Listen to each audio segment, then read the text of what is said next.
Tuhan bisa memakai hal buruk untuk mengeluarkan yang terbaik. Kalau kita interview Ayub, seandainya Ayub hidup sampai hari ini, pasti dia akan berkata gini, kejadian buruk yang saya alami, saya lihat kebaikan demi kebaikan.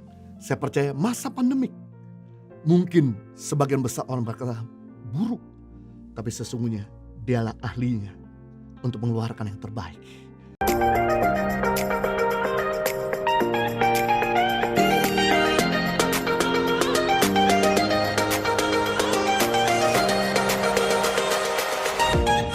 Yang kedua, makna Natal. Yang kedua adalah momen Tuhan memperkenalkan dirinya sebagai Immanuel. Matius 1:23. Sesungguhnya anak darah itu akan mengandung dan melahirkan seorang anak laki-laki, dan mereka akan menamai dia Immanuel, yang berarti Allah menyertai kita. Yesus adalah Immanuel. Dulu, sekarang, dan selama-lamanya. Dia tidak pernah berubah. Dia sama. Kasihnya sama, penyertaannya sama.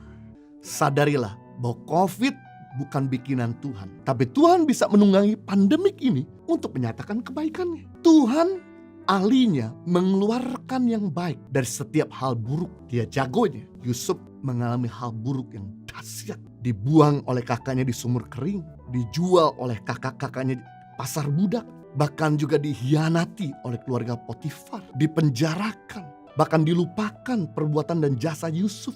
Tapi apa yang terjadi? Lewat kejadian-kejadian buruk ini, Tuhan menyatakan kebaikannya. Justru menghantar Yusuf menuju takhta. Kesimpulan, di akhir hidup Yusuf berkata dalam Kejadian 50 ayat 20. Manusia mereka-reka yang jahat, tapi Tuhan bisa mengubahnya menjadi kebaikan. Ayub mengalami musibah yang luar biasa. Yang pertama, Ayub kehilangan harta benda. 100 miliar rupiah kalau dikalkulasikan. Hartanya habis ludes. Yang kedua, Ayub kehilangan kesehatan. Tubuhnya digerogoti penyakit ganas. Yang ketiga, Ayub kehilangan 10 anak kandungnya. Yang keempat, istrinya tidak mendukung. Yang kelima, sahabat yang menyalahkan dan menuduh Ayub berdosa. Ayub kehilangan kesehatan, Ayub kehilangan harta benda, Ayub kehilangan 10 anak kandungnya, Ayub tidak didukung oleh istrinya, dan teman-temannya pun meninggalkan dan menyalahkan dia. Kalau Anda jadi Ayub, kehilangan harta benda, orang yang dicintai, kehilangan kesehatan, pasti sudah gak ada Tuhan. Tapi apa yang terjadi? Begitu Ayub bisa mampu melewati masa-masa pahit, Tuhan mengubahnya menjadi kebaikan. Justru Tuhan menggantikan keadaannya lebih baik 2 kali lipat.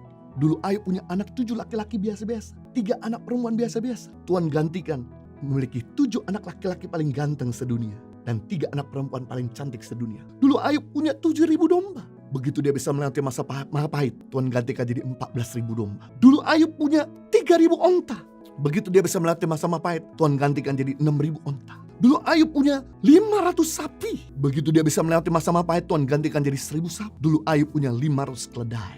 Begitu dia bisa melewati masa pahit, Tuhan gantikan 1.000 keledai. Perhatikan, Tuhan bisa memakai hal buruk untuk mengeluarkan yang terbaik. Kalau kita interview Ayub, seandainya Ayub hidup sampai hari ini, pasti dia akan berkata gini, kejadian buruk yang saya alami, saya lihat kebaikan demi kebaikan. Saya percaya masa pandemik, mungkin sebagian besar orang berkata buruk, tapi sesungguhnya dialah ahlinya untuk mengeluarkan yang terbaik. Nama bagi orang Yahudi menyatakan karakter, menyatakan jenis pekerjaan, menyatakan tanggung jawab. Nama dia adalah Immanuel, berarti karakternya menyertai, pekerjaan yang menyertai, tanggung jawab yang menyertai. Dia namanya Jehovah Jireh, karakternya menyediakan, pekerjaan yang menyediakan, tanggung jawabnya menyediakan. Dia Jehovah Rafa, karakternya menyembuhkan, pekerjaan yang menyembuhkan, tanggung jawab yang menyembuhkan. Dia Jehovah Shalom, karakternya damai, pekerjaan yang memberi damai, tanggung jawab yang menyediakan damai. Yang kita perlakukan, mari panggil namanya sesuai dengan karakternya, maka dia hadir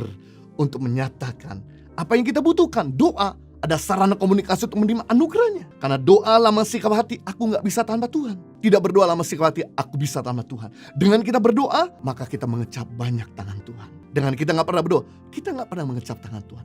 Panggillah dia sesuai dengan karakternya. Dia hadir, dia Immanuel yang sama sekarang dan selama-lamanya.